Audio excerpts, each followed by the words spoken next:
Magandang gabi po, Sir Jupiter. At sa lahat ng sumusubaybay sa inyong kilalang channel dito sa YouTube, Ang Kwentong Takipsilim. Ipinagpapasalamat ko po na sa dami ng inyong letter senders ang akin pong liham, ang inyong napili upang ibahagi. Itago niyo na lang po ako sa pangalang Eric. Taga Laguna po ako. Kasalukuyang nagtatrabaho sa isang bagong kumpanya sa Los Baños bilang customer service representative. Nitong nakaraang linggo, ang amin pong lalawigan ay sinalanta ng bagyo. Sakto naman na noong kalakasan ng hangin, napauwi ako sa amin sa San Pedro. Sa kapanahunan na binabayo po kami ng malalakas na hangin, napagdesisyonan po ng aming pamilya na magsama-sama sa lumang bahay ng aming lola. Dahil na rin sa walang kuryente, nagkayayaan po kaming magpipinsan na magkwentuhan ng mga kababalaghan at mga nakakatakot na karanasan. Naalala ko ang isang pangyayari na ibinahagi sa akin ng janitress ng kumpanya na dati kong pinagtatrabahuan sa Alabang. 2 taon na ang nakalilipas. Break time namin noon at napansin ko si Manang Emily na naglilipat ng mga kahon sa stockroom. Nagdesisyon ako na tulungan siya. Kahit pa ang sabi niya ay kaya naman daw niya. Nang natapos ko ang mga kahon na may kabigatan, hingal kabayo ako. Samantalang si Manang Emily parang wala lang.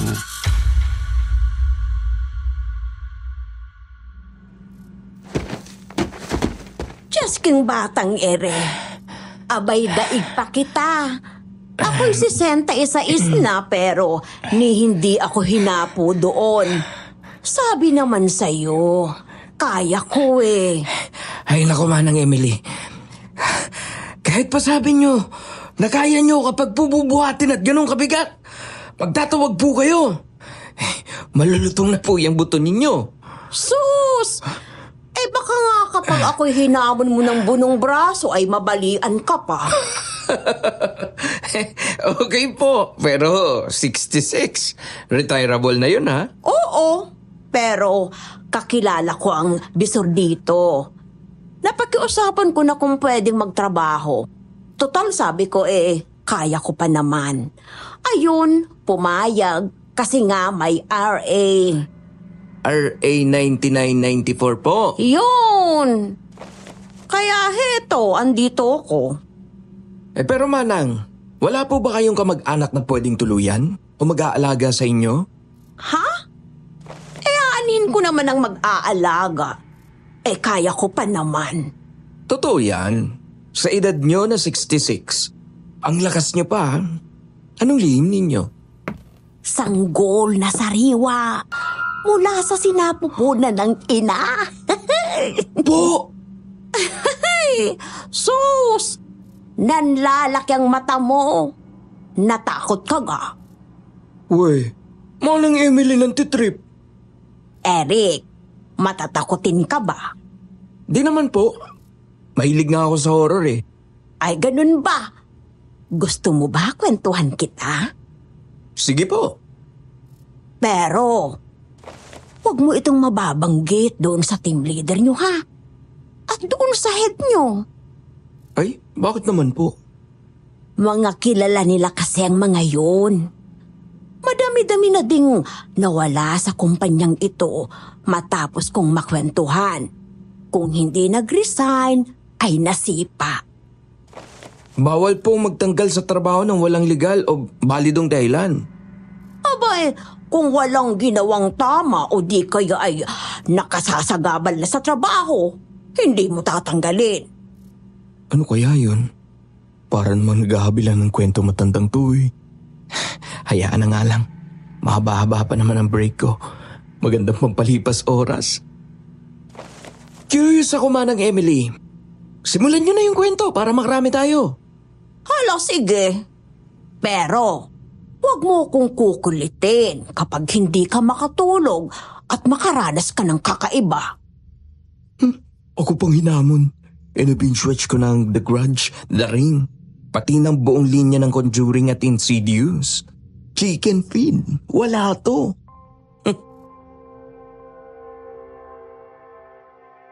Janitress din daw noon si Manang Emily. Pero sa isang kilalang universidad daw sa Quezon City. Second-year journalism student si Lyra at professor naman ng humanities subject si Ray. Normal na outgoing student si Lyra at may pagka-adventurous din.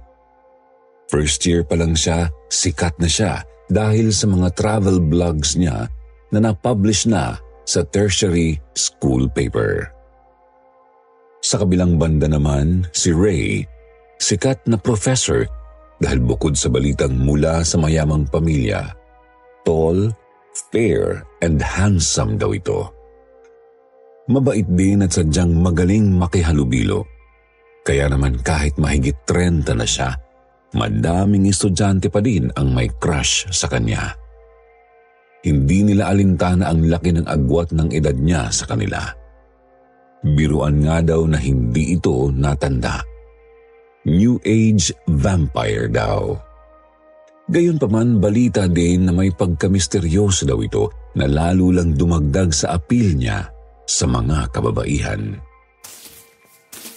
Minsan habang naglilinis ng pasilyo, naabutan daw ni Manang Emily si Ray malapit sa registrar's office. May hinihintay. Narinig daw niya na nagsasalita ito at inakala pa niya na siya ang kausap.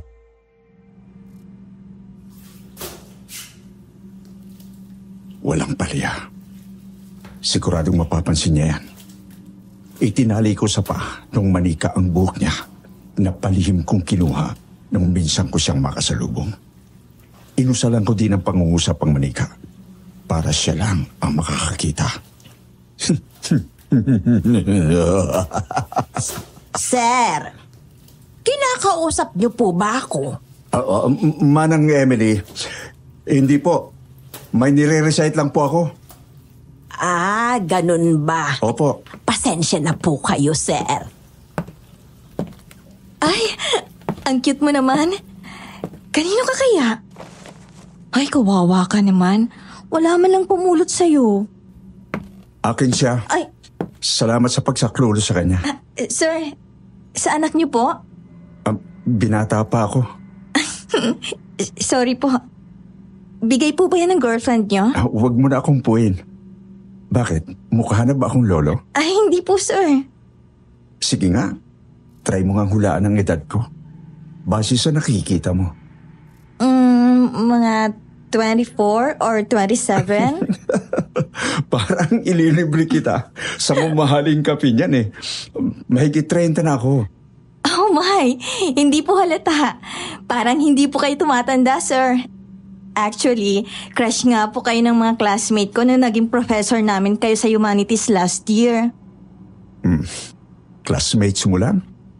Well, ako din naman po. Ang pogi niyo kaya. Ganun ba?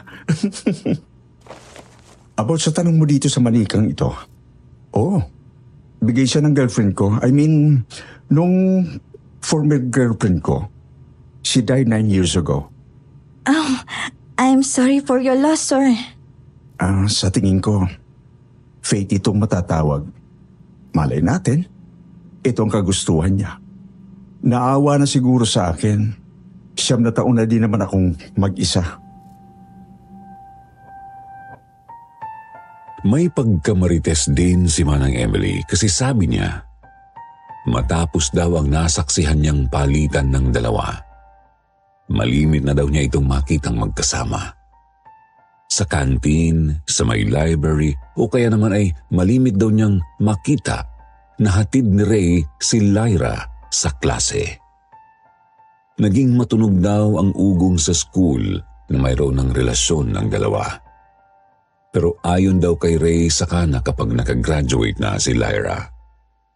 Napatunayan naman ng lahat na totoo nga ang sinasabi ni Ray dahil madalas daw magsabi ng hinaing si Lyra sa mga kaibigan na kahit anong pa-cute niya kay Ray, ayaw daw nitong bumigay at maging sila. 18 si Lyra noon at 33 naman si Ray. May-December affair pero marami ang humanga dahil kailanman ay hindi sila nakitang gumawa ng taliwas sa moralidad. Kaswal ang kanilang samahan hanggang sa nakapagtapos si Lyra. Saksi pa ang lahat ng openly ay tanungin ito ni Ray kung pwede na niya itong maging girlfriend. Araw ng graduation nila noon at katatapos lang ng rites. Wow! Ang gaganda naman ng flowers. Puro long stem red roses pa talaga. Siyempre. Lyra, paano? Pwede na ba tayo? Noon pa man eh. Ikaw lang naman ang may ayaw kasi sabi mo, gusto mo na maging maayos ang school life ko. Pinapahalagan lang naman kita ng tama. Muntik na akong mainip. Ang dami pa namang pogi sa department namin. At ipinagpapasalamat ko ng sobra na hindi ka nagkagusto sa iba. Ulitin ko. Pwede na ba kitang maging girlfriend? Noon pa, Ray. Laging oo ang sagot ko.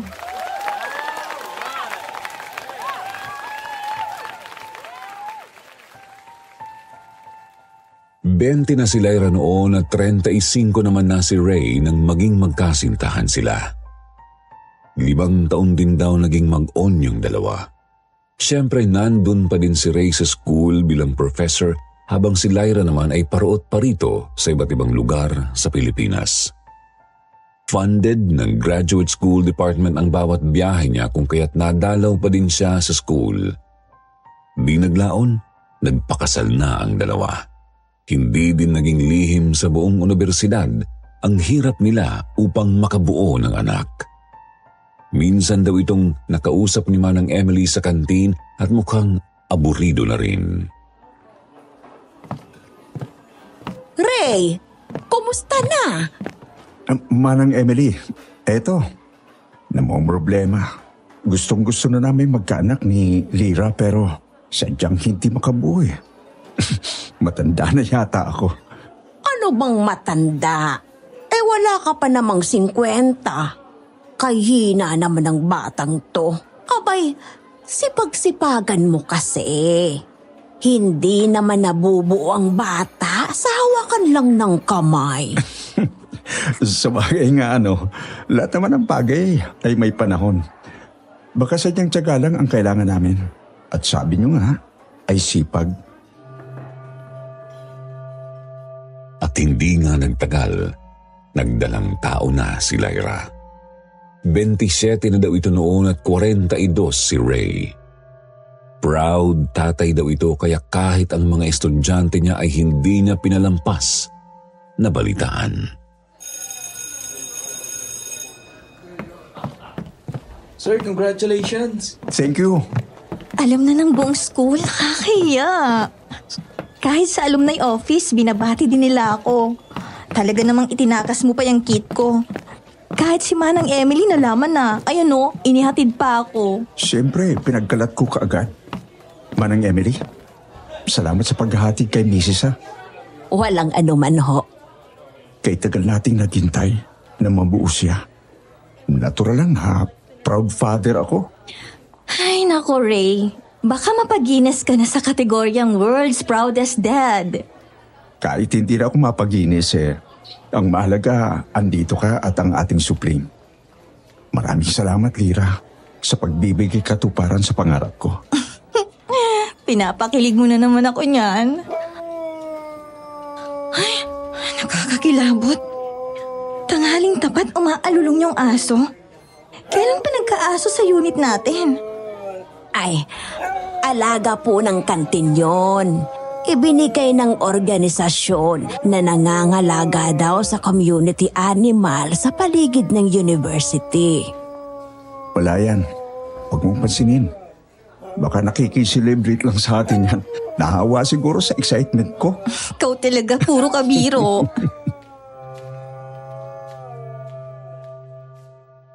Pagkatapos daw noon, nabalitaan na nag-file for a week-long leave si Ray.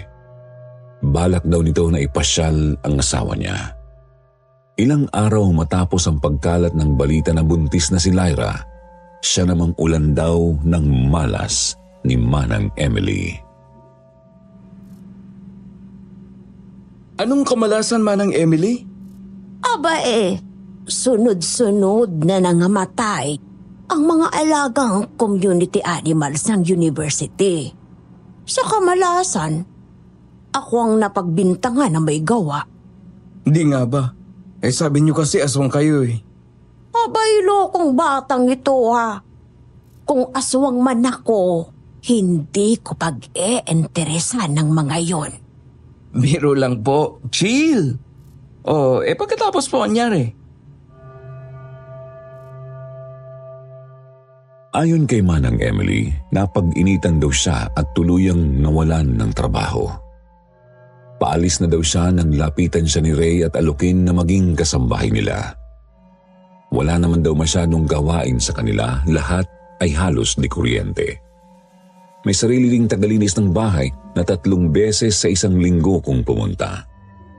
Per kilo din ang labahan nila na pick up, dry fold and deliver ng laundromat service na kontak nila. Ang tanging hiling lang daw ni Ray ay maalagaan si Lyra. Dahil pabor kay Manang Emily, tinanggap niya ang trabaho. Isang gabi, sakto 1 linggo, sinorpresa ni Ray si Lyra.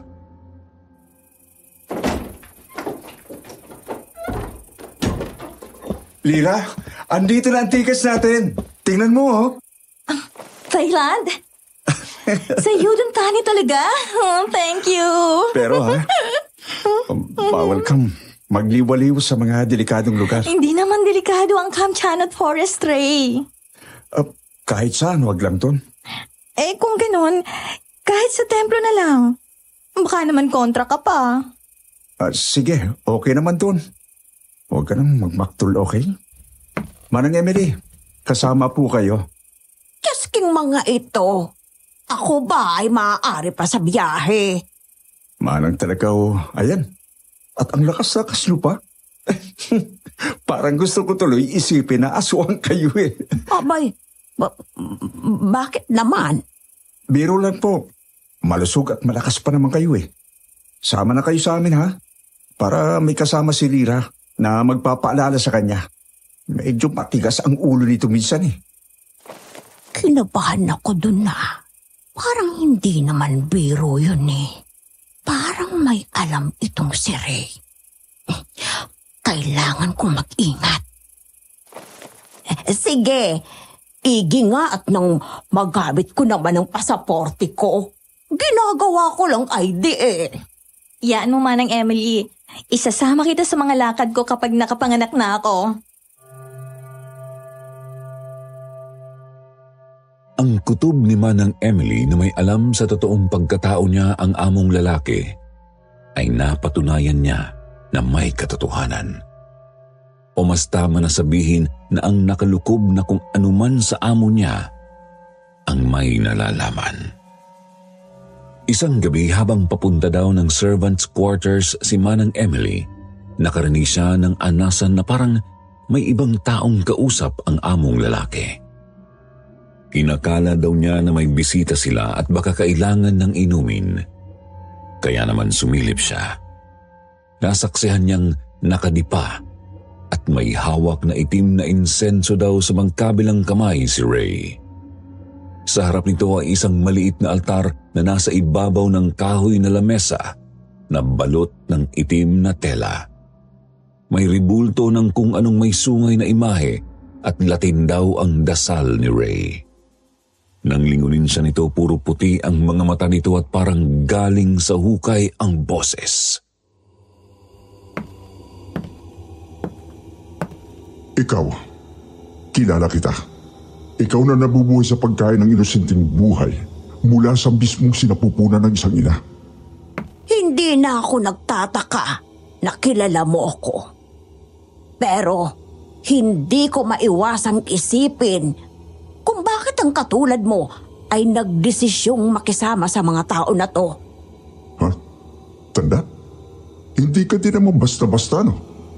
Kilala mo ako, hindi ba? Naturalmente.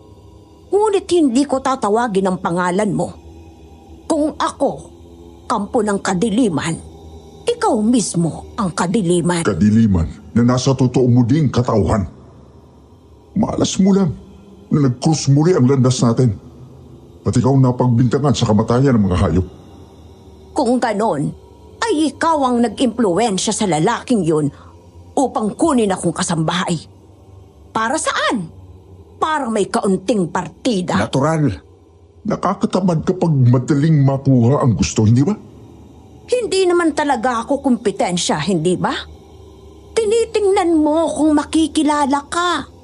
Kung maglalakas loob ako, napakialaman ang markadong iyon na. Matalino ka, tanda.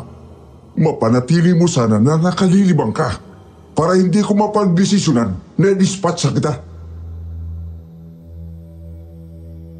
Nang umabot sa puntong yon ang kwento ni Manang Emily, hindi ko maiwasan na isipin kung anong koneksyon niya doon sa masamang espiritu na nakalukob sa amo niya. Kaya naman, nakatikatihan kong itanong. Manang Emily, hindi ko maiwasang mapansin na parang kilala ka ng masamang espiritu. Makikilala talaga ako noon. Alam mo kasi, Eric, noong kabataan ko, napasali ako pansumandali sa isang kulto-kultuhan. Dala ng kakulitan bilang teenager, sumubok kaming makialam ng mga lumang libro ng aking mga kabarkada. Umusal ng ilang Latin at... Akala nyo cool yun? Tapos may natawag kayo na kung ano. Hindi lang basta kung ano, Eric. Kahit biro, hindi mo na naising matawag ang ganong nilalang kung nasa matinukang pag-iisip. Pagkasabi sa akin ni Manang Emily ng ganoon, hindi na niya ito sinundan pa. Bagkus ay itinuloy na niya ang pagkakwento tungkol sa mag-asawa na pinagsilbihan niya. Kagaya nga ng napagkasunduan, isinama ni Lyra at Ray si Manang Emily sa overseas trip nila. Itinrato daw ni Manang Emily na parang anak niya si Lyra at palagi daw siyang nakaalalay dito at mas aligaga pa para sa nooy lampas 1 buwan ng sanggol sa sinapupunan ni Lyra. Wala namang reklamo si Lyra, pero dala marahil ng paglilihi, madaling mag-init ang ulo nito kapag hindi masunod ang mga gusto. Lyra, huwag kang masyadong magmadali at baka mabunggo ka ng kung sino. Manang Emily naman, baka pwedeng tigil-tigilan mo muna ang pagiging aligaga mo sa akin. Kahit hanggang sa makabalik mo lang tayo ng Pilipinas. Lyra, nag-aalala lang para sa iyo yung tao. Kalma ka lang. Pagpasensya mo na si Mrs. Manang Emily. Alam mo na, hindi yan sanay na natatali. Unang pagbubuntis din kasi. Nauunawaan ko naman, Ray. Ang sa akin lang bawas-bawasan. Abay, kahit ang boots ko hindi na ipinasuot. Hindi din niya ako pinayagan na mag-skinny jeans, kahit na wala pa naman akong bod. Pantay na pantay pa nga ang tiyan ko, oh. Sad-sad na loafers lang ang pinasuot sa akin. Ano ako, Lola? Nasa Pilipinas pa tayo niyan, ha? Baka naman 2 pa kayong magpapaka-Hitler sa akin pagdating sa Thailand. Huwag na lang kaya tayong lumakad. Bedrest niyo na lang kaya ako para sumaya kayo. Ang cute-cute talaga ng misis ko kapag nagmamakot. Huwag ka na magalit, oh. Mahal ka lang namin. Kaya sobra ang aming concern sa iyo. Hindi naman ako galit. Kahit si Manang Emily, wala akong galit. Medyo irritable lang ako sa changes. Makakapag-adjust din naman ako, hayaan nyo. Salamat sa pagpapasensya nyo, ha? Wala yun. Naiintindihan kita. Huwag kang mag-alala. Kahit medyo tupakin ka sa ngayon, hindi magbabago ang pag-aalaga ko sa iyo. Flight na natin yun. Boarding na. Tara, at baka maiwan pa tayo. Lalo ka pang mag-tantrum.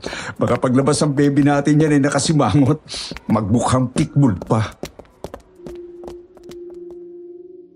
Ayon kay Manang Emily, paboard na daw sila sa flight nila nang may nakasalubong daw sila na balbon na aso.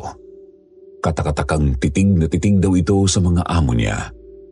Walang ano-ano'y umalulong ito ng napatapat kay Lyra.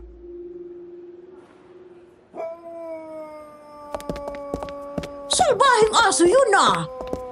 Abay, sige sa alulong. Nabaliw na yata. Ano kaya nakain ng aso na yun? Sa akin pa talaga tumapat para umalulong? Hay naku, Lyra. Huwag mong masyadong isipin yun. Baka makasama sa baby mo. Pihadong hindi naman talaga ikaw ang inaalulungan ng aso na yun. Kundi ang kasama natin. Oo nga naman, Lyra. Masama sa baby ang stress at anxiety. Pero Manang Emily, anong ginawa mo dun sa aso? Tinitigan mo lang. Nahintakutan na. Ibang klase yun, ano? Ay naku, Ray, hindi ko din alam. Pero sadyang kapag nakatitig ako sa kahit anong klaseng hayop, natatakot na lang sila bigla. Pihadong hindi lang nag-iniyak yung paso. Kung ikaw ang humarap doon, naninalang ka. Ba? Parang gusto kong matutunan yan, ha? Ako din. Aba, at ang mga ito ako'y niloloko yata. Pagkukuratin ko kayong dalawa.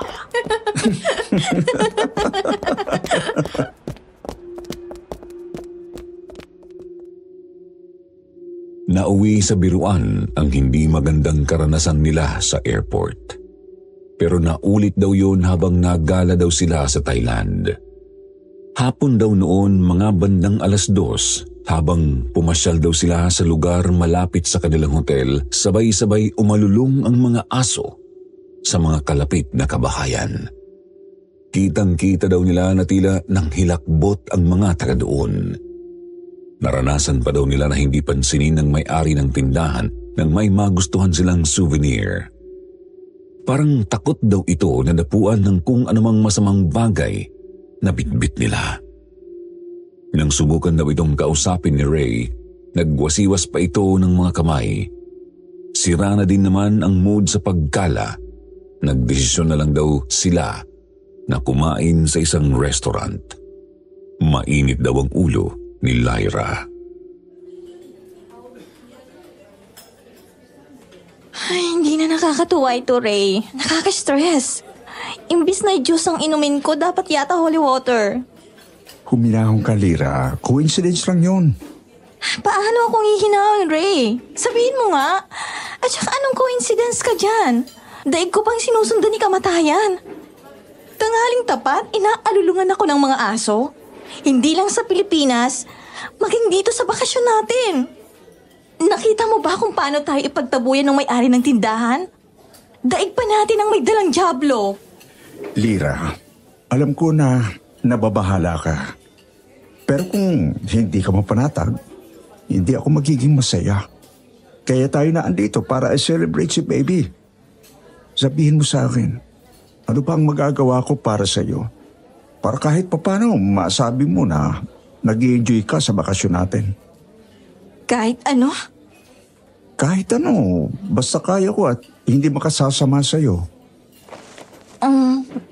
Pwede mo ba akong payagan na mag-explore on my own? Tulad dati, I mean, may stuck ako sa bahay dahil sa pagbubuntis ko. Baka pwede. Kukuha lang ako ng pics, ilang memories para masabi ko lang na... Payag ako. Talaga? Sigurado ka? Walang kontra? Basta ipangako mo lang ang isang bagay. Bawal mo din suwayin ang ipinangako mo. Sige, kahit ano. Ingatan mo sarili mo, ha? Huwag mong pababayaan na mapahama kayo ni baby. Lalo ka na. Pwede ba yan? Huwag kang magiging masyadong mapanghas. Pangako. Nang gabing yun, nagpatulong daw si Lyra kay Manang Emily sa paghanda ng kanyang mga gamit. Bumili pa siya ng bagong backpack. Kung payag si Ray, siya namang kontra ni Manang Emily sa plano ni Lyra. Walang tigil ito sa pagsubok na pigilan ang among babae. Lyra, Mahal mo ba talaga yung si Ray? Ano naman pong tanong yan? Natural, oo. Pakakasal ba ako kung hindi? Ang batang nasa sinapupunan mo, ni hindi ka pa nga lumalampas sa paglilihi. Ayan, at pagliliwaliw na ang iniisip mo. At hindi pa sa normal na lugar, ha? Sa templo pa na malapit sa liblib. Manang Emily, wag mo ikakagalit, ha? Pero kanina pa po ako nakukuriri sa katatalak nyo. Nagpapaalala lang naman ako, Alam Ineng. ko po ang ginagawa ko. Kaya kung ako sa inyo, samantalin na po ang bakasyon ng grande habang wala ako. Ano bang bakasyong ingrande? Hindi naman ako makakapag-gala na, Ineng. At hindi ko din masyadong maintindihan ng mga palabas at telebisyon din eh. Samantalahin ka dyan. Ayan at aalis ka. Ako'y nananakam na at iniisip paanong kakainin. Ubod ka naman ng gala. Hindi makakuha ng tamang tiyempo. Nang gabing yun, may nangyari daw na insidente. Nakakita daw ng malaking hayop na animoy ubod-laki na pusang itim, sina Lyra at Ray. Umastama na sabihing pinasok. Hangos daw sa kwarto niya si Ray at halos gibain ang pintuan ng kwarto niya. Manang Emily? Andiyan na. Saglit lang. Ibang klase ka din ano? Kinaya mo ang dalawang hataw ng metal baseball bat sa mukha mo? Ingat ka sa susunod ha. Baka basagin ko na talaga ang bungo mo. Puntan mo si Lyra doon sa kwarto. Ayon kay Manang Emily, siya daw ang malaking pusang itim na namataan ni Lyra sa hardin. Hindi na daw niya napigilan ang tukso. Ubod daw ng tapang ng halimuyak na nagmumula sa sinapupunan ni Lyra. Hindi lang daw niya inasahan na may dalang metal baseball bat si Ray. Kaya naman nang basagin daw niya ang pintuan ng lanay ng mga kwarto nito at pasuki ito, nabigla daw talaga siya nang makatikim ng malupit na hataw sa mukha niya. Nang katukin daw siya ni Ray sa kwarto niya, bagong balik lang daw siya noon sa kwarto niya at halos hindi pa kumpleto ang balik-anyo niya sa anyong tao. Nang pumunta daw siya sa kwarto ng mag-asawa, dinatnan daw ni Manang Emily na basag ang salamin ng glass sliding door ng lanay ng kwarto na inuukupa na mag-asawa. Siyempre, alam na daw niya yun kasi siya nga ang malaking pusa na umatake sa kwarto ng mga ito. Binalak niyang lapain si Lyra, pero nagkunwari daw siya na nabigla sa nakita na estado ng silid ng mga ito. Sinikap din niyang itago dito ang pasa na tidamo sa hataw ni Ray, pero napansin pa din daw nito.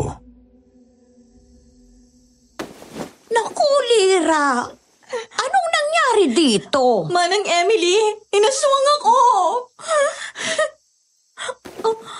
Ano nangyari sa inyo? Wala ito.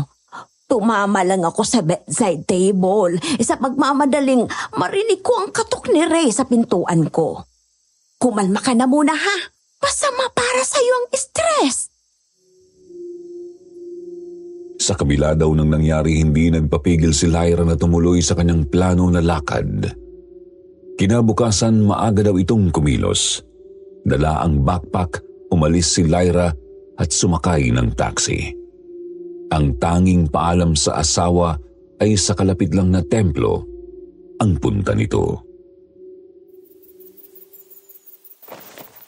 Sa templo lang ha? Walang ibang lakad, okay? Pangako, hindi ako magtitigas ng ulo. Doon lang ako. Kukuha ng konting pictures, konting panayam sa mga tao doon, tapos babalik na ako dito. Malaya ka ng kuting-tingin ng camera ko pagbalik ko. Huwag kang pupunta sa liblib na lugar na malapit sa templo. Isumpa mo sa akin yan, ha? Kapag may nangyaring masama sa'yo, magagalit talaga ako. Walang lambing-lambing na makakapagpakalma sa akin. Cross my heart, hope to die. Nang makaalis si Lyra, naiwan ng mag-isa si Manang Emily at Ray. Bilang pakisama, inasikaso daw ni Manang Emily si Ray pero hindi inasahan ni Manang Emily ang ugali nito sa kanya habang wala si Lyra. Ray, anong agahan ang gusto mo? Ay nako, Jasking silirang to. Panay ang Billy na huwag daw kitang hahayaang malipasan ng gutom. Kagaya din ba ng di pagpapabaya sa gutom mo kagabi? Wala bang ibang buntis sa paligid, ha? Anong sinasabi mo, Ray? Wala naman akong pakialam kung habol mo ang nasa sinapupunan ni Lyra. Pero kung kikilos ka, siguraduhin mo na hindi ka makakasira sa mga plano ko. Ray, hindi kita naiintindihan. Huwag ka nang magtatanga-tangahan dyan. Alam ko na aswang ka at ikaw ang nakita ng asawa ko sa hardin kagabi. At siyang bumasag sa salamin ng pintuan ng lanay. Open game ka na gawin ang gusto mo. Pero kung sisirain mo ang kay tagal ko nang inilatag na mga plano, hindi lang banga sa pagmumukha mo ang matatamo mo. Pasalamat ka at hindi kita tinuluyan kagabi nang hampasin kita ng baseball bat na dala ko. Akin si Lyra. Tandaan mo yan. Aamin ako na nahintakutan ako, Sir Jupiter. Buong buhay ko sa mga comics at nobela ko lang naririnig ang mga aswang. Minsan kong narinig ang lola ko sa San Pedro na bumanggit na tunay daw ang mga aswang at di lang sa kapis na ninirahan. Pero winalawala ko yun. Sa isip ko, kwentong kutsero yun. Pero siyempre hindi ako nagpahalata kay Manang Emily. Hindi pa din naman ako sigurado kung totoo ba ang kinikwento sa akin noong matanda. Basta ang alam ko lang, medyo nakaramdam ako ng kakaibang kilabot. Para makalma ako, pabiro ko siyang tinanong. Masakit bang mahataw ng baseball bat, Manang Emily? Niloloko mo ko, no? Hindi naman po. Napaisip lang. Kasi kalimitan sa hazing ginagamit yun eh. Padel ang gamit sa hazing. Ungas ka. At oo, masakit. Nalayo ako noon. Buti at hindi ako nawala ng ulirat. Pansamantalang naibsan ang takot ko nang marinig ko ang sagot ni Manang Emily. O siguro sa puntong yun, ginusto ko lang talagang maging ogag at isipin na kwentong kutsero pa din ang pinag-uusapan namin. Itinuloy ni Manang Emily ang kwento. Sabi niya halos 1 linggo daw na wala si Lyra. Aligaga daw si Ray sa pakikipagtulungan sa mga kinauukulan para makita ang asawa. Kahit pa daw hindi niya gusto ang pagkatao ni Ray at ang nakalukob dito, pinili daw ni Manang Emily na sumama sa lahat ng lakad nito sa paghahanap kay Lyra. Medyo napamahal na din daw sa kanya yung babae. Tsaka sabi niya, iba daw ang kutob niya sa mga nangyari. Para daw planado. Isang araw, may nakapagsabi na nakita daw si Lyra na pinasok ang liblib na lugar na malapit sa templo. Nahirapan daw sila na makahingi ng tulong at makahikayat ng rescuers na pasukin ang liblib na puok dahil balita daw na isinumpa ang lugar na yon. Pero dahil ibang mangusap ang pera at talaga naman daw buhos ang ginawa ni Ray ng paggasta ng salapi, nakakuha sila ng mga tao at sa wakas ay natagpuan si Lyra. Nahabag daw dito si Manang Emily. Panay daw ang histerya ni Lyra at kung ano-ano ang sinasabi ng magkamalay. Lyra, gising. Gumising ka. Nandito na ako. Ligtas ka na. Imulat mo ang iyong mga mata. Ray! Ray! Mabuti nandito ka na. Hindi pa ako nananaginip lang. Andito ka talaga? Oo. Ako to, Lira. Kasama ko din si Manang Emily. Nahanap ka na din namin sa wakas. Halos 1 linggo ka nang nawawala. Buti at may daawa na taga-Karatig Pog at sinabing nakita ka daw na dumayo dito. Pinag-alala mo ako ng gusto. Ray, patawarin mo ko. Ang ating anak, hindi ko gusto na mapahamak siya. Huwag ka mag-alala. Ligtas siya. Ligtas? Naospital daw ng 5 araw si Lyra. Sa mga araw na yun, pansamantalang isinalang din si Lyra sa therapy. Pinaharap din sa therapy sessions sina Manang Emily at Ray. Ayon daw sa doktor, mahalaga daw yun dahil sila ang mga emotional support ni Lyra dahil sila ang kasama sa bahay. Bilang parte ng therapy ni Lyra, ipinakwento sa kanya ng psychologist ang nangyari sa kanya. Ayon daw kay Lyra, pagdating niya sa templo, may lalaki daw na pinagkakaguluhan dahil daw sa angking tindig at kakaibang kagwapuhan nito. Nang makalapit siya sa kumpulan, nalaman daw niya na marunong itong magtagalog at tubong Bicol daw. Sa kanilang kwentuhan, nalaman daw ni Lyra na Mephisto ang pangalan nito at dati itong napatira sa Maynila. Kababata pala niya ito. Siya ang batang lalaki na malimit dumayo sa mga lola niya at siyang nakalaro niya. Nagkasarapan daw sila ng kwentuhan at nalaman niya daw na tulad niyang travel blogger din daw ito. Kaya naman nang niyaya daw siya na i-explore ang liblib na pook na malapit sa templo, agad siyang pumayag. Dahil sa excitement, nakaligtaan daw ni Lyra na malimit siyang mahilo dala ng paglilihi at doon daw nangyari ang kanyang aksidente.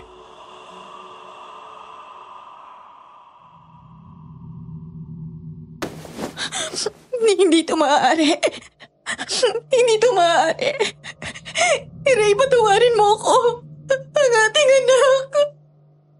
Siguradong ihiwalayan niya ako. Gaano man siya kabait, hindi niya ito mapapalampas. Anong gagawin ko? Kung may malaman, ano man ang kapalit, handa akong ibigay. Huwag lang mawala ang batang to. Walang himala, pero pwede kitang tulungan. Mephisto, andito ka pa. Hindi mo ako iniwan. At bakit naman kita iiwanan? Tayo magkasama. Natural lang na manatili ako sa tabi mo. Anyari sa'yo? Naliyo ako bigla. Tapos nadulas ako. Mephisto ang anak ko. Ang anak namin ng asawa ko na kay tagal niyang inasam. Huwag kang mag-alala. Akong bahala. Sabihin mo lang sa akin kung may magagawa ba ako para sa'yo. Kahit ano? Kahit ano. Pero handa ka ba kung sakaling may kapalit? Kahit ano pang kapalit. Sa kung anumang paraan. Kahit kaluluwa ko pa ibibigay ko. Huwag lang mawala ang aming anak. Hindi ko makakaya kung mamumuhi sa akin si Ray. Kung kaya mong ibigay yon, anumang kabayaran ng iyong hilingin ay aking ipagkakaloob. Sinabi mo yan, ha? Wala nang bawian.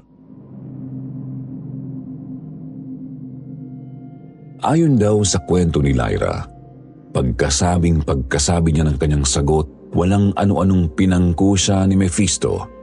Dinala siya nito sa isang kubol at dooy datnan at panawan siya ng ulirat. Animoy may kung anong nangyari sa kanyang kaibuturan. Halong makamundong pakiramdam at rimarim ang kanyang naranasan. Ngunit hindi niya ito malinaw na maalala.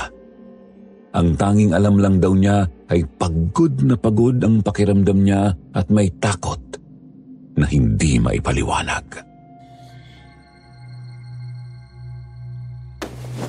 Anong ginagawa mo sa akin? Ano pa? Di binabalik ang anak mo. Umalis ka! Pakawalan mo ako! Hindi ito ang gusto ko! Pero Lyra, kumayag ka na. Sinabi mong anumang kapalit, sa anumang paraan, Basta wag lang mawala ang anak nyo ni Ray. Hindi ba? Hindi sa ganitong paraan. Pero nagawa ko na. Nandito na ulit ang anak mo. Buhay. Kumikisig sa iyong sinapupunan. Nasasabik ng lumabas sa mundong ito. Ayoko nito. Tandaan mo, Lyra. May kasunduan tayo. Akin na ang iyong kaluluwa.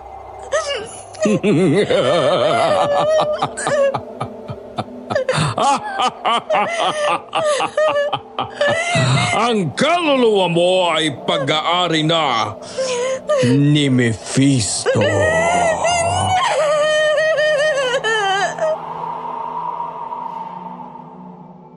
Hagulgul na daw si Lyra na nagpaliwanag.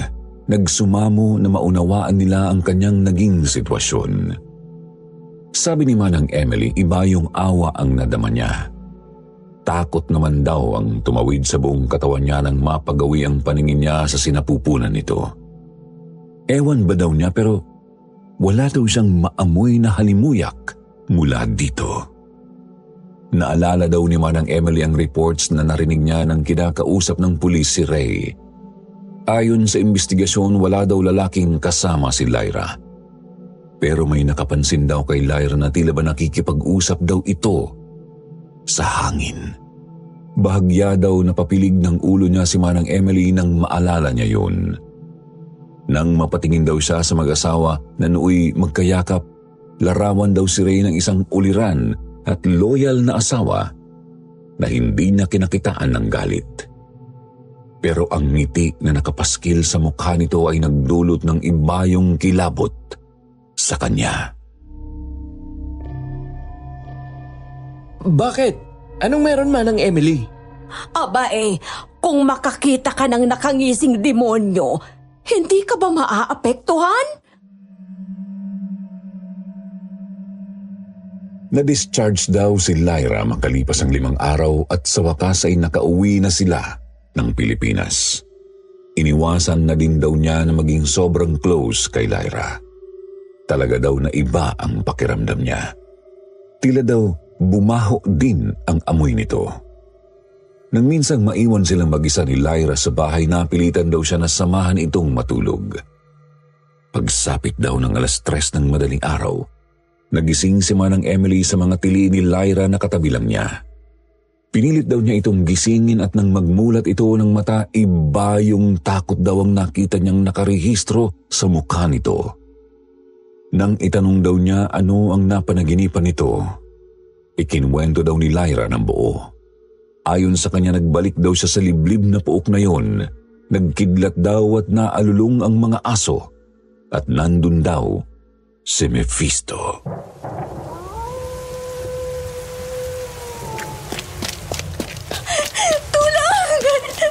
Tulungan niyo ako! Kahit sino! Tulungan niyo ako! Aray! Anong ginagawa mo dyan? Halika! Tumayo ka! Ikaw! Anong ginagawa mo dito? Tinutulungan ka. Natural. Humihingi ka ng tulong, di ba? Hindi ito totoo! Nakakasakit ka naman. Hindi ba't ako din ang tumulong sa'yo noon? Huwag kang lalapit! Hindi kita nais makita pa! Umalis ka! Nasasaktan ako sa sinasabi mo. Nalimutan mo na ba ang mga araw na pinagsaluhan natin? Paano mo kung itataboy na yung pag-aari kita?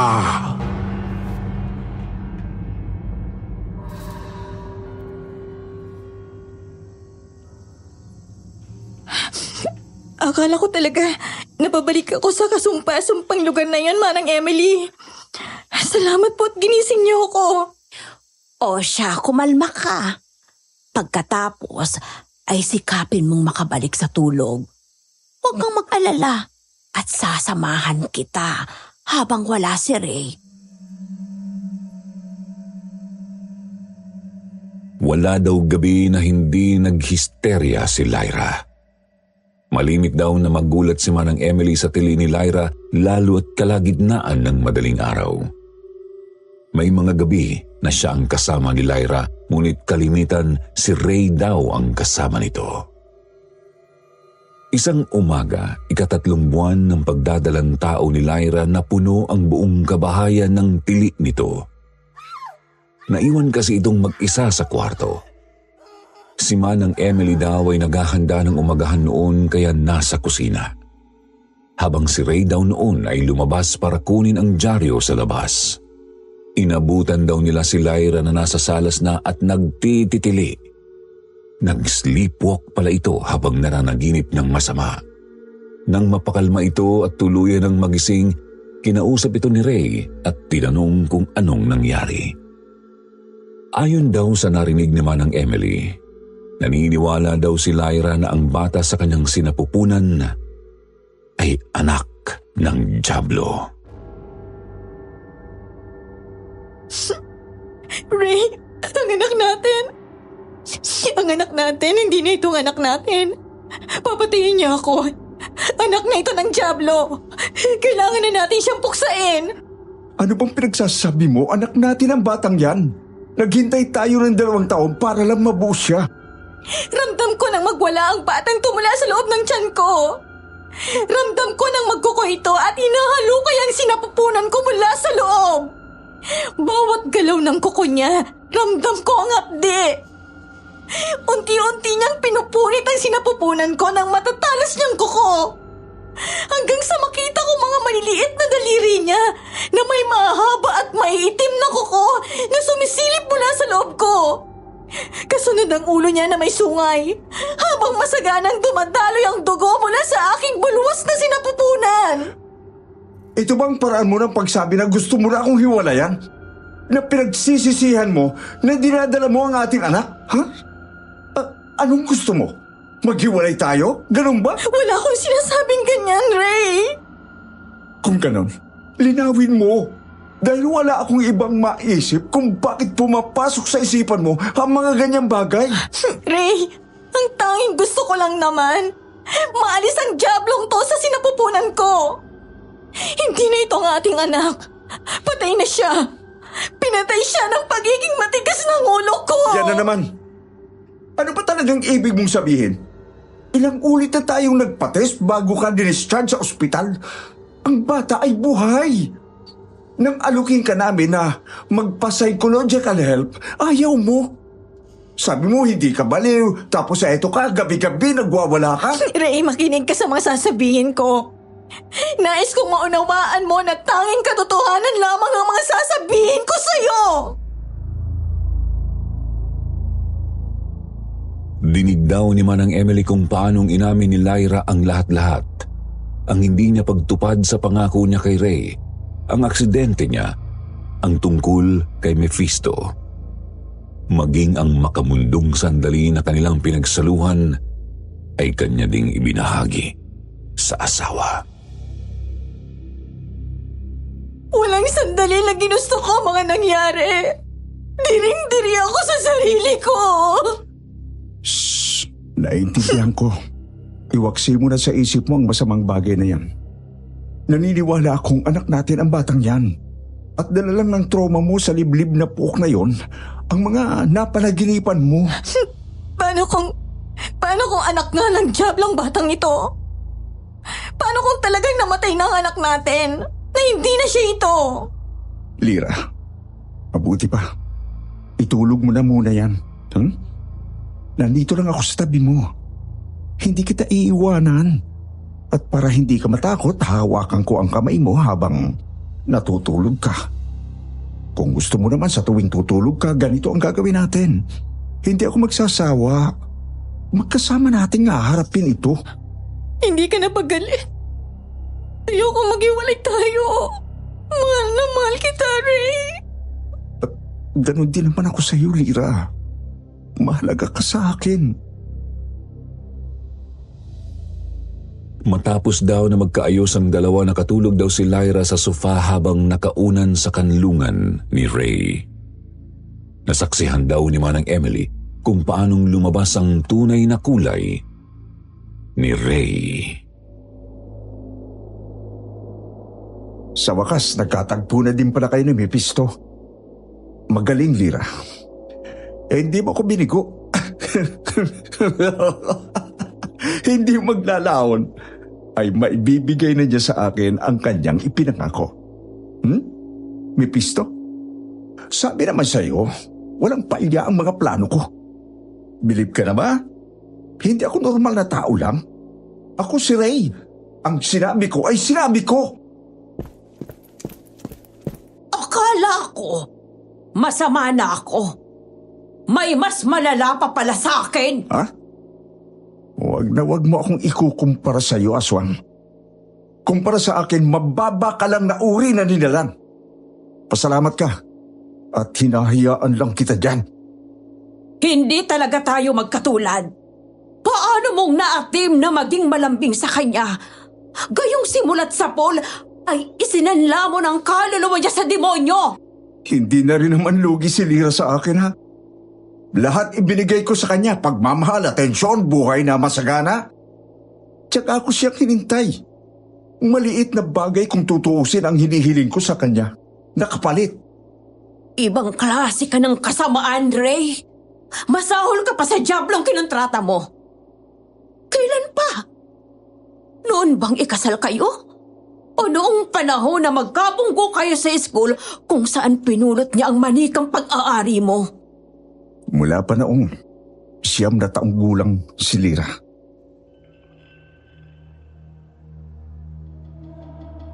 Hindi daw alam ni Manang Emily kung anong natakbo sa isipan ni Ray ng mga oras na yun. Pero ibinahagi daw nito kung paano nabuo ang kanyang mga plano. Magkapit-bahay daw ang mga pamilya nila Ray at Lyra sa may parteng Maynila. Namatay daw ang girlfriend ni Ray nang ito ay mabalian ng lieg dahil sa pagkakahulog sa hagdan. Naitulak daw ito ni Ray sa gitna ng kanilang masidhing away. Dala ng konsensya, hindi siya matahimik. Nag-aral siya ng tungkol sa okultismo at do'y nakakita ng manika na kung tawagin ay hinagami.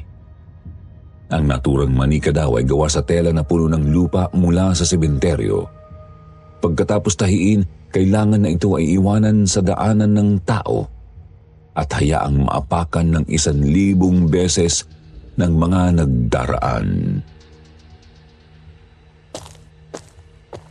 Sa wakas, kumpleto na ang aking hinagami. Ngayon, hinihiling ko sa iyo na ibalik mo sa akin ang kasintahan ko na si Sheila.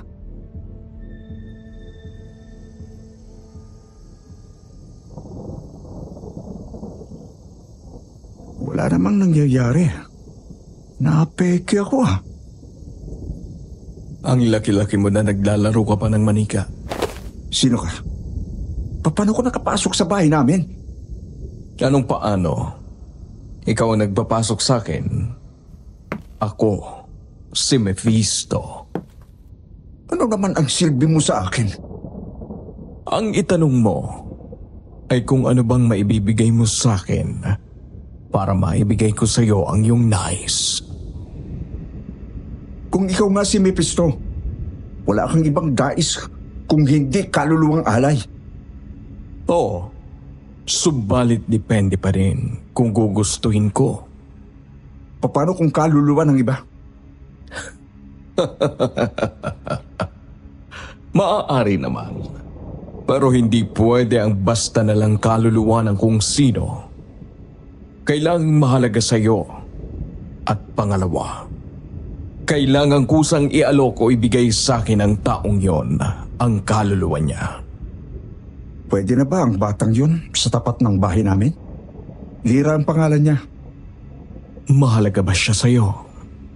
Pwede ko siyang gawing mahalaga sa akin. Masyado pa siyang bata. Kung ganun, makapaghihintay ka ba? Ngayon lang ako nakatagpo ng taong kagaya mo. Ni hindi kita kakitaan ng kahit konting takot o konsensya. Interesante ka. Kaya sige, bibigyan kita ng pagkakataon. Ipakita mo sa akin kung papaano siyang magiging mahalaga sa buhay mo. Yun lang naman pala eh. Madali yun. At ano nga ba yung isang kondisyon? Ang kusa niyang iaalay ang buhay niya sa iyo. Ikakamay ko, matutupad ko yun nang walang palya. Kaya ihanda mo na din ang pagbabalik ni Sheila.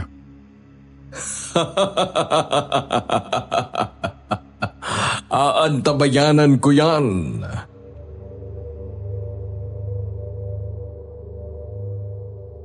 Hindi pa daw nagkasya si Mephisto sa kasunduan at sinipat si Lyra sa pamamagitan ng pag-aanyong bata at kinaibigan nito. Halos araw-araw nakipaglaro si Mephisto kay Lyra hanggang sa lumipat ang mga ito sa Quezon City. At kagaya nga daw ng ipinangako ni Ray, sinundan niya ang mga ito sa Quezon City.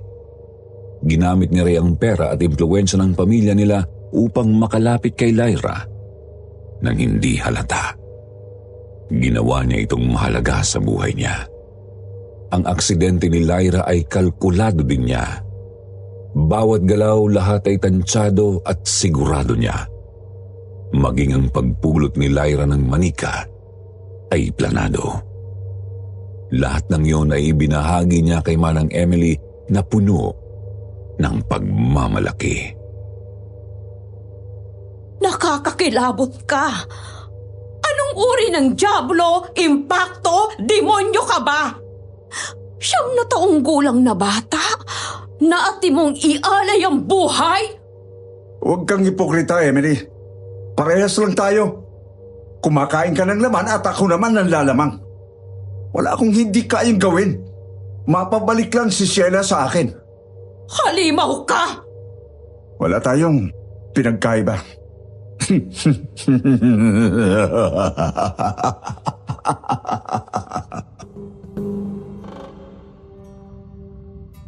Nang manganak daw si Lyra, umalis na si Manang Emily sa poder ng mag-asawa at napadpad na sa kumpanya namin sa Alabang.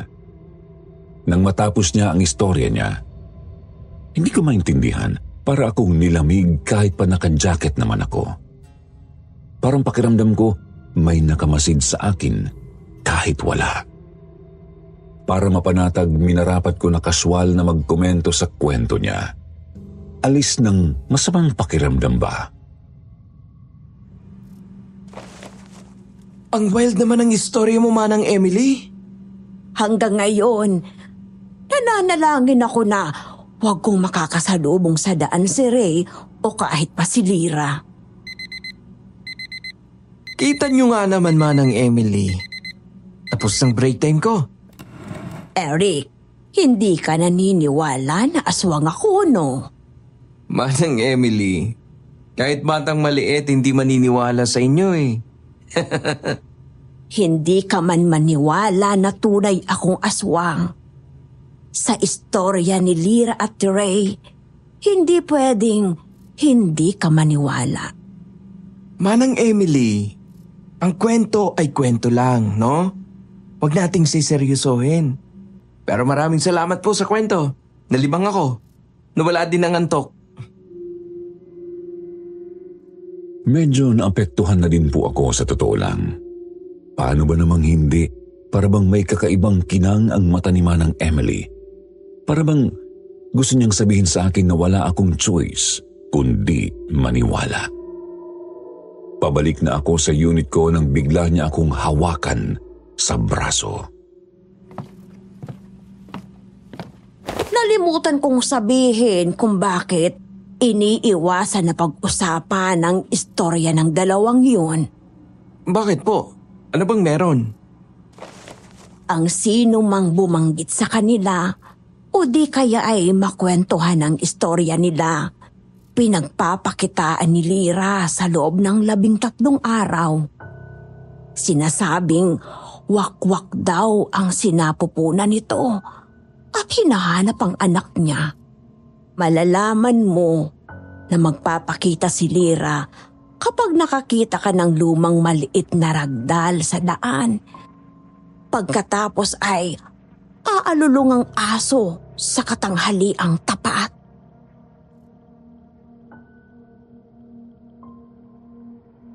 Sinungaling ako kung sasabihin ko na hindi ako natakot.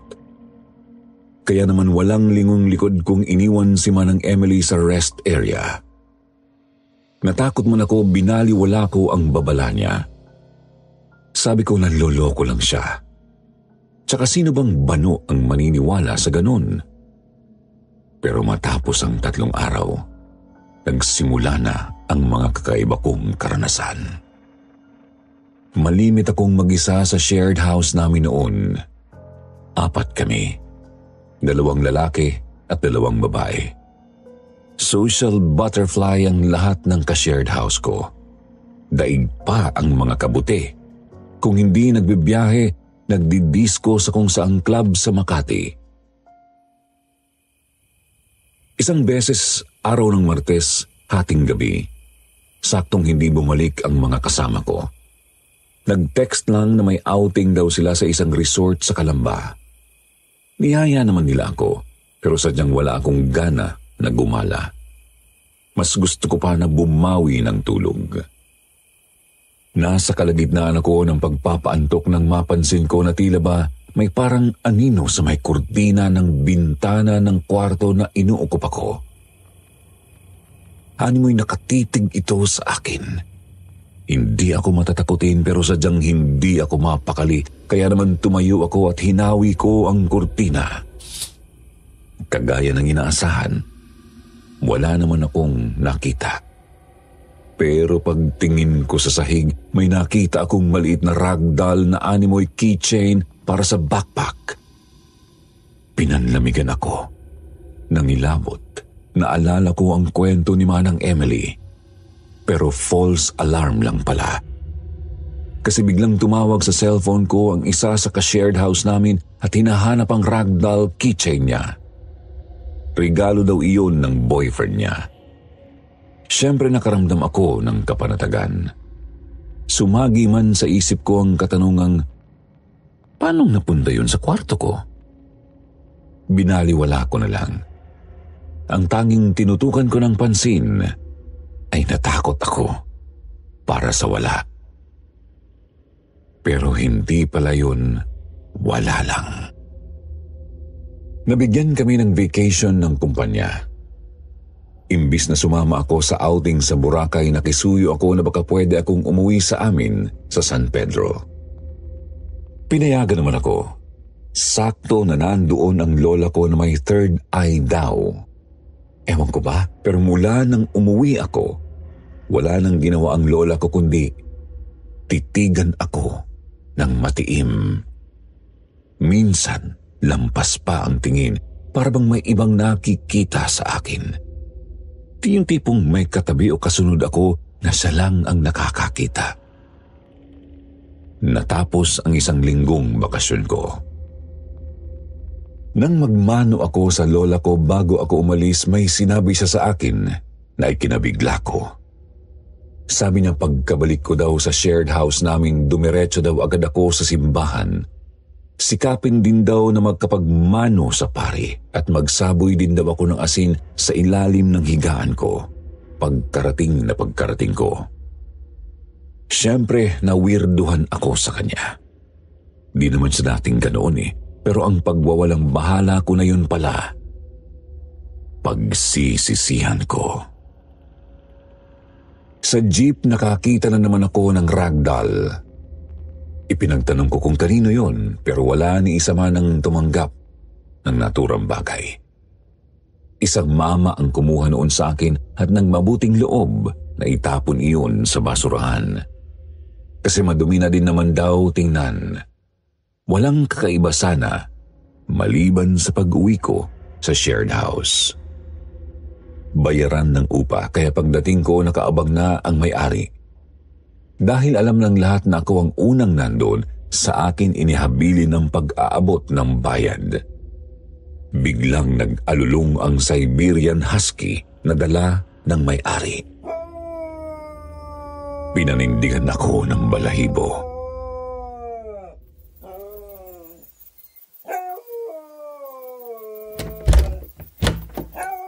Shit! Ano yun? Bakit tumalulong yun? At katanghali ang tapat pa?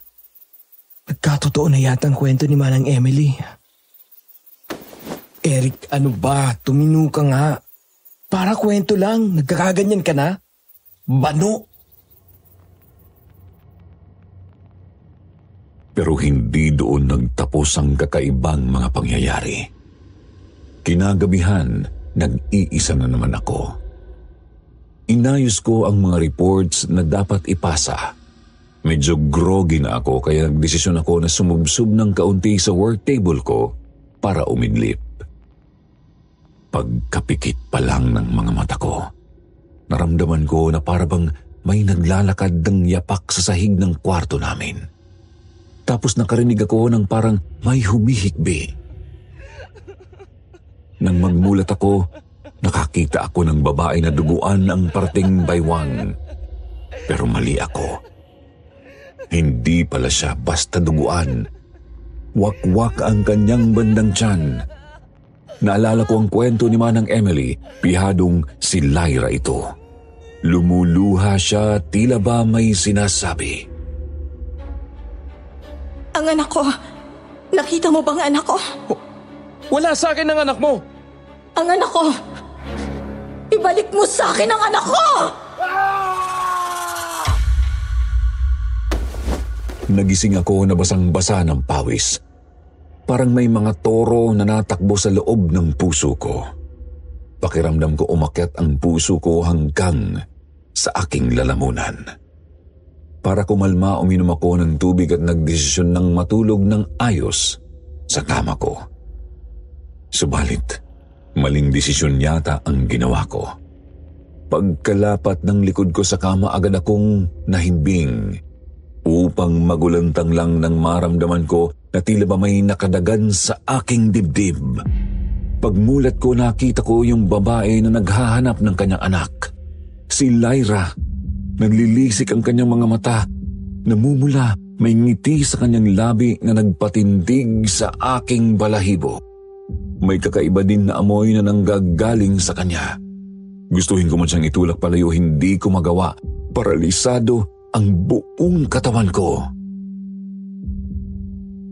Alam mo ba kung saan niya dinala ang anak ko, ha? Hindi. Hindi ako makagalaw. Binabangungot ata ako. Kailangan magising ako. Hindi ito totoo. Nananaginip lang ako. Hindi. Hindi. Hindi. Hindi. Hindi. Hindi. Hindi. Hindi daw. Lahat kayo yan ang sagot sa akin. Hindi. Hindi maganda ito. Bangungot ito. Susubukan kong sumigaw. Tulungan niyo ako. Gisingin niyo ako kahit sino. Pero huwag kang mag-alala. Hindi mo naman talaga kailangan malaman eh. Hahanapin ko na lang siya. Anong ginagawa mo? Aray! Tigilan mo yan!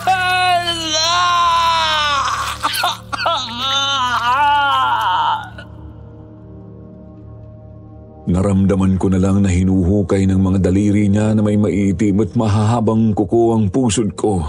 Naramdaman ko na parang pinipilas yun, tapos humahapdi na parang ginagalugad ng matatalas na bagay. Naramdaman ko na pumapasok isa-isa ang mga daliri niya sa tiyan ko. Hinahalukay ang bituka ko, animoy may hinahanap.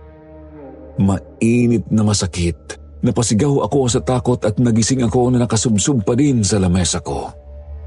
Nang tumingin ako sa relo ko, 3:00 ng madaling araw.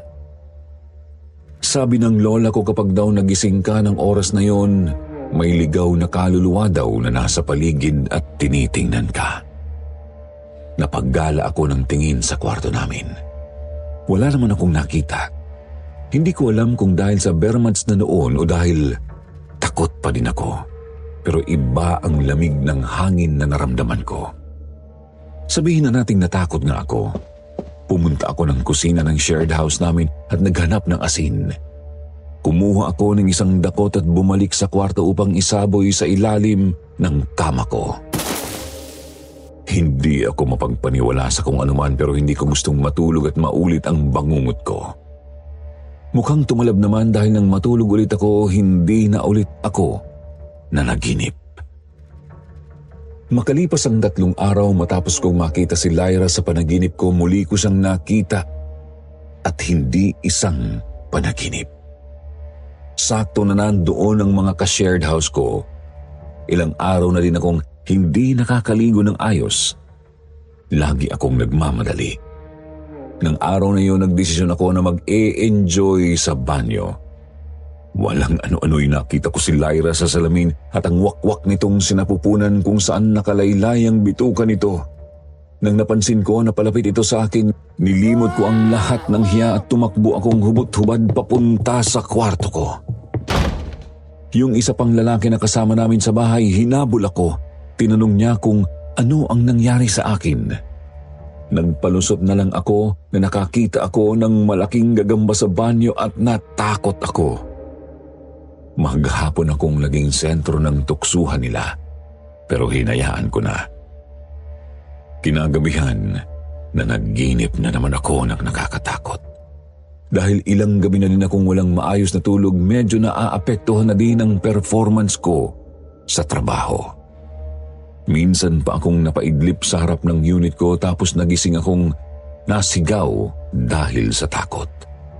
Buti na lang unang offense ko pa lang kaya warning lang ang natanggap ko. Doon ako nagdesisyon na hagipin na si Manang Emily para kumuha ng kasagutan. Manang Emily, baka pwede po kayong makausap. Anong meron? Manang kasi, mula nang kwentuhan niyo ako. Ay, nako. Saka na ha. Pupuntahan kita pag break mo. At tatapusin ko lang mga dapat kong gawin, ha? Pero hindi nagpakita si Manang Emily sa akin. At kahit nakailang dayo na ako sa tambayan ng mga utility namin, hindi ko siya abutan. Akala ko mababaliw na ako dahil gabi-gabi kong nakikita o kaya ay napapanaginipan si Lyra. Pero nang makalabing 3 araw, bigla na lang itong huminto. Siyempre, napanatag ako. Sabi ko hindi ko na kailangan si Manang Emily na ayaw pahagip. Naisip ko na baka na-shock lang ako sa paraan ng pagkikwento niya. Alam mo na, yung mind conditioning. Proud pa ako sa sarili ko. Inisip ko na it's all in the mind lang. Hanggang sa lumipas ang 1 linggo, nagsimula na naman ang mga fenomena sa paligid ko. Doon na ako umaksyon. Dumiretso ako sa simbahan at nagdasal. Sinikap ko ding makapagmano sa pari. Hindi ko yun ugali pero naalala ko lang ang mga salita ng lola ko. Umasa ako na applicable sa akin yung hulimandaw at magaling na ihahabol pa din. Pero mali ako at pinagsisisihan ko yun. Sana pala sinunod ko na agad ang lola ko. Dahil kahit pa nagsimba ako, patuloy kong naranasan ang mga kakaibang pangyayari sa araw-araw ko. Nagdesisyon ako na dayuhin si Manang Emily sa tinitirhan niya. Manang Emily, kung ayaw mong ipagsigawan ko, kung ano ka, sasama ka muna sa akin. Subukan mo. Tingnan natin kung may maniwala sa iyo. Huwag mo kong pilitin. At baka totohanan ko yan. Narinig ko po ang mga bintang ng mga kapitbahay niyo sa inyo. Pinaghihinalaan na po nila na aswang daw kayo. Sa wakas ay nahagip ko na siya. Dumiretso kami sa isang malapit na cafe. Anong hindi niyo sinabi sa akin? Nang ikwento niyo ang tungkol kina Ray at Lyra. Ano namang hindi ko sasabihin? Ramdam ko may sadya kayong itinago na detalye. Manang Emily, utang na loob. Kung may sa impacto ba ang isang bagay? Hindi mo ba yun katatakutan? Uulitin ko ang tanong ko. Anong meron sa kwento nila? At bakit gusto mong malaman? Mula nang ikwento niyo sa akin ang tungkol sa kanila, hindi na ako natahimik. Ibinahagi ko kay Manang Emily ang lahat ng mga naranasan ko. Nakinig naman siya at hindi niya ako binara. Kahit magbigay ng pabirong komento, hindi niya ginawa. Pati na ang di ko pagsunod sa bilin niya. Na sinubukan ko na magtanong sa head namin tungkol kay Lyra at Ray. Nang banggitin ko ang mga pangalan na yun, nasabon ako ng husto. Muntik pang mabigyan ng memo sa pagkakalat daw ng kung anong kwentong katatakutan. Kinahapunan nakita ko na nagdala ng pari ang boss namin at pinabasbasan ng buong office. Matapos noon, mahigpit akong binalaan ng boss namin na wag na daw babanggitin ang mga pangalan na yon nang hindi din niya sinasambit ang mga pangalan nila. Nang matapos ako, nakatitig lang sa akin si Manang Emily. Ano? Wala po ba kayong sasabihin? Aamin na ako. Hindi ako basta nakaalis sa bahay ni Lyra at Ray. Bago nasunog ang bahay nila, narinig ko na nag-uusap ang mag-asawa. O mas tama siguro na sabihin ko na may hindi magandang bagay na nangyayari. Ayon kay Manang Emily, nang paalis na daw siya, napadaan daw siya sa kwarto ng mga amo niya. Narinig niya ang palitan ng mga ito. Ray, nagbibiro ka lang, hindi ba? Ano nagbibiro? Kailan ba ako nagbiro? Palagi akong seryoso. Kung ganon, nilapitan, niligawan, at pinakasalan mo lang ako dahil... Oo, Lyra. Ginawa ko lahat yon para lang sa katuparan ng mga plano ko. Para lang maibalik ko si Sheila. Kahit si Mephisto, nasiyahan sa plano ko. Biruin mo. Mismong demonyo humanga sa akin. Baliw ka! Baliw! Akin ang anak ko! Aalis kami! Wala kang karapatang maging ama! Oo, wala. Dahil isa akong ulirang kasintahan. At ngayon na andito na si Sheila, sa mga bisig ko, papalakihin ko siya at muli ay magkakasama na kami. Isoli mo sa akin ang anak ko, Ray! Ha? Paano pa? Nandito na sundo mo, Lyra. Lumamig ang paligid at nangamoy asupre daw ang buong kabahayan. Hindi daw maipaliwanag na kilabot ang nadama ni Manang Emily. Pakiramdam daw niya ay may mga gumagapang na ahas sa buo niyang katawan. Narinig na lang daw ni Manang Emily na sumisigaw si Lyra. Isinusumpa ko, Ray! Hindi ako titigil hanggat hindi ko nababawi ang anak ko sa'yo! Babalik at babalik ako mula sa hukay man o sa impyerno! Hindi ako titigil!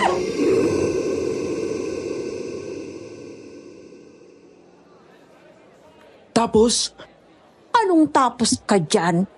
Natural na takot ako. Kaya naman nanakbo na ako, dala ang aking mga gamit.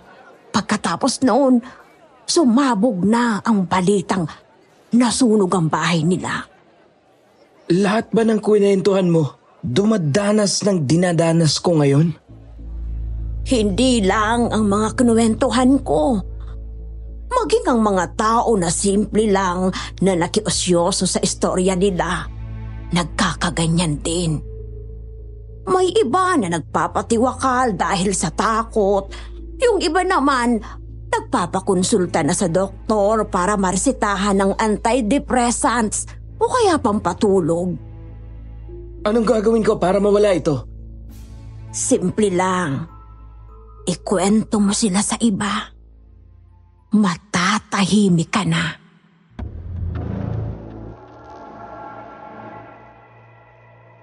Inuulit ko po, hindi ako mapaniwalain sa mga kwentong nakakatakot pero iba kapag dinanas mo na talaga.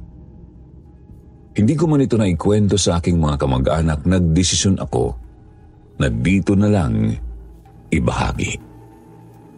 Hindi ko alam kung dahil sa mga simpleng pampatulog na reseta sa akin ng doktor ko, pero pagkasulat ko po ng liham na ito, napanatag po ako.